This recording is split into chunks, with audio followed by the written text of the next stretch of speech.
Salut, je suis ravi de te retrouver ici au beau milieu de l'enceinte de cette chaîne Humain Augmenté. Tout d'abord, j'espère que tu vas bien, que tout se passe bien de ton côté. Alors, en premier lieu, dans cette petite vidéo, j'aimerais déjà parler d'une chose importante que je veux clarifier aujourd'hui. Cette chaîne n'a pas spécifiquement vocation à être un espace où je parle et où vous écoutez. C'est pas un monologue unique qui est prévu. C'est, si j'aimerais autant que faire se peut, un espace d'échange, un espace de réflexion collective. Parce que les sujets qu'on va aborder ici, l'évolution du travail, la créativité, l'intelligence artificielle et tout ça, ce sont des sujets trop vastes, trop complexes, trop importants pour être traités de manière unilatérale. Et en plus, j'ai pas la science infuse, je suis un peu comme vous, je cherche les réponses aussi. L'IA transforme notre manière de produire, ça c'est sûr, notre manière d'apprendre, notre manière de communiquer. Elle transforme également potentiellement notre manière de penser. Et c'est précisément le sujet que je vais ouvrir aujourd'hui avec vous. On utilise de plus en plus l'intelligence artificielle pour résumer des textes, générer des idées, structurer des projets, répondre à des questions. C'est efficace, c'est rapide, c'est impressionnant, ça c'est sûr. Mais la question essentielle qu'on se pose du coup, c'est si on externalise trop notre réflexion, est-ce qu'on risque pas d'affaiblir notre capacité à penser par nous-mêmes? Par exemple, quand une machine synthétise à notre place, est-ce qu'on apprend encore à analyser en profondeur? Ou quand l'IA propose des idées, est-ce qu'on entraîne encore notre imagination? Donc ça, c'est des questions que je pose pas pour alarmer, mais parce qu'elles sont nécessaires. La technologie n'est ni bonne ni mauvaise en soi, mais elle façonne nos habitudes et nos habitudes façonnent, elles, notre cerveau. Alors, véritablement, l'enjeu, c'est pas de savoir s'il faut utiliser l'IA, c'est surtout de savoir comment l'utiliser sans perdre nos capacités fondamentales, quoi. Comment rester acteur de nos pensées. Comment faire en sorte que l'IA soit un outil d'amplification et non pas une béquille permanente sur laquelle on s'appuie.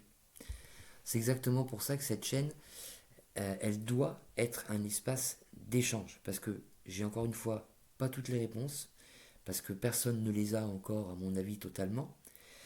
Et on est dans une période d'expérimentation collective. Donc vos expériences comptent autant que les miennes. Et je vais vous poser donc deux trois questions euh, que j'aimerais que vous puissiez et, oui, j'aimerais que vous puissiez répondre dans les commentaires si possible. Alors, avec pas spécialement des opinions rapides, hein, des expériences peut-être plus concrètes. Comme ça, par la suite, si toutefois commentaire il y a, je pourrais échanger avec vous sans souci et joyeusement sur ce sujet. Donc les questions que j'ai à vous poser, c'est est-ce que vous avez l'impression que ces outils vous rendent plus efficaces si vous les utilisez, ou parfois plus dépendants? Est-ce qu'ils vous aident à approfondir vos idées? Ou est-ce que vous avez remarqué une forme de paresse qui s'installe, de paresse intellectuelle, cognitive, quoi? Donc je vous invite à partager toutes ces observations-là dans les commentaires. Et, et aussi, si vous utilisez ces outils, comment vous les utilisez? Qu'est-ce que ça change dans votre manière de penser? Voilà, c'est à peu près tout ce que j'avais à dire pour cette petite vidéo. Alors, euh, cette chaîne parle d'humain augmenté.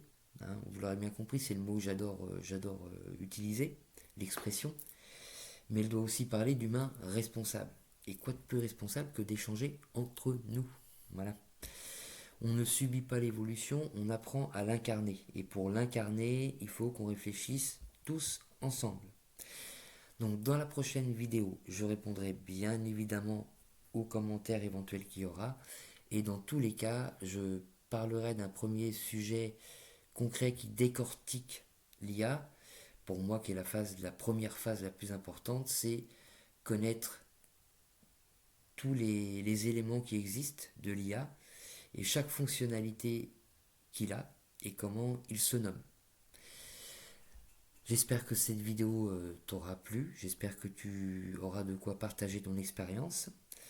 En attendant, je te souhaite une bonne journée ou bonne fin de journée selon l'heure à laquelle tu regardes cette vidéo. Si tu t'es pas encore abonné, je te fais comme tout le monde, abonne-toi, abonne-toi, tout le monde te le dira sur toutes les chaînes.